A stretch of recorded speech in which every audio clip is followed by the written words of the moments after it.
Comme en dépit d'elle-même, très souvent depuis la naissance de sa fille, Madame, elle s'en rendait compte maintenant, avait songé aux femmes chiennes, non plus avec le tranquille mépris de la jeune fille ou de la jeune épouse, mais avec une haine croissante. Elle commençait à pressentir leur monde, leurs secrets, leur puissance. Elles ne sont pas, comme elle l'avait cru dans sa tranquille ignorance, des créatures molles, abandonnées avec veulerie au péché. Elles croient en dépit de toutes les défenses, protégées par la sale nature tout entière et par une santé d'immortelles. Elles ont la peau blanche, ouverte par mille trous à l'air, à l'eau, à la chaleur, aux odeurs, au souffle. Elles ont de longs et abondants cheveux blonds.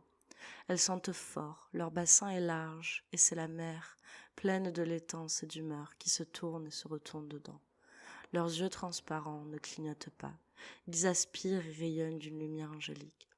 Elle voyait en élevant sa fille avec un écœurement et un effroi grandissant, avec l'inquiétude de n'avoir pas un cœur assez maternel, qu'il y a une certaine race de femmes sur le monde, peu nombreuses mais vivaces, qui fixent le soleil et se nourrissent des rêves qui soulèvent le cœur de toutes les autres femmes.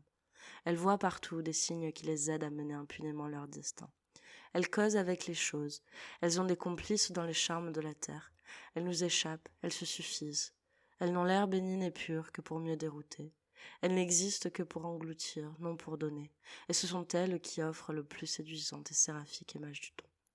Ce sont les femmes du monde ennemi, de celui qui fait semblant d'être le monde d'avant la faute. Et les êtres, quand ils n'ont pas de raison intime d'être avertis, quand ils n'ont pas encore entièrement brûlé à cause d'elles, leur souris et les fête. Elles croient, leurs nerfs, leurs glandes, leur peau, croient que l'on est sur terre pour être heureux, que le paradis est possible ici et tout de suite. Et les hommes, avec leurs pires faiblesses, se jettent dans elles comme s'ils rentraient dans leur mère, afin de ne jamais mourir. Les sourires trop graves et accentués de Madeleine, ses gestes les plus innocents, une délectation de son sang que l'on devinait, parce qu'il faisait doux, parce que l'heure et l'air, dans ce pays de plaisir mou, vous enfermait dans un coffret d'or et d'ouate, parce que sa chair avait touché celle d'une fleur où le vent parfuma la tubéreuse, parce qu'un regard d'inconnu s'était posé sur elle. Tout de cet enfant parlait avec la voix du monde ennemi, auquel madame n'appartiendrait jamais. Jamais, quoiqu'elle ait pu rêver par éclairs, se refermant aussitôt comme blessée. Tout parlait de la faute, et il fallait tuer.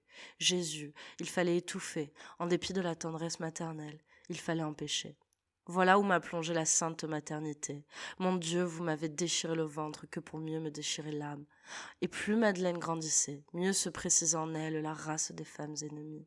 Mieux elle échappait aux défenses, aux surveillances, moins elle semblait vulnérable. Plus le cœur de sa mère se couvrait d'ombre froide. Mon Dieu, se disait Madeleine, pourquoi ne donnez-vous pas le plus grand pouvoir sur elle, et à travers elle sur toutes celles qui lui ressemblent. Mon Dieu, n'est-ce donc pas moi et les femmes comme moi que vous aimez? Elle s'angoissait, sentant faible son amour maternel. Elle doutait en même temps de la force et de l'amour de Dieu, quand elle se sentait impuissante à réduire son enfant. Elle doutait de son cœur, n'étant portée qu'à sévir. Elle doutait de Dieu, voyant fructifier sous ses yeux une Madeleine étrangère.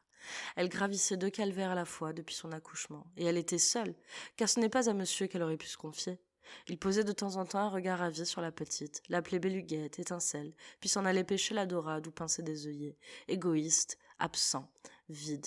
Non, elle n'était vraiment seule, et Dieu n'avait jamais rien accordé, pas même une de ces maladies de la petite enfance dont madame eût peut-être si bien profité. Seigneur, j'ai pourtant fait tout ce que j'ai pu, et vous l'avez faite puissante et étrangère, d'année en année, plus éloignée que moi. Vous l'avez menée telle qu'en elle-même jusqu'à l'âge de la femme. J'ai travaillé encore, je lui ai choisi un mari. Elle s'est insurgée contre lui, comme elle s'est insurgée contre moi. Et vous avez laissé mourir ce brave garçon.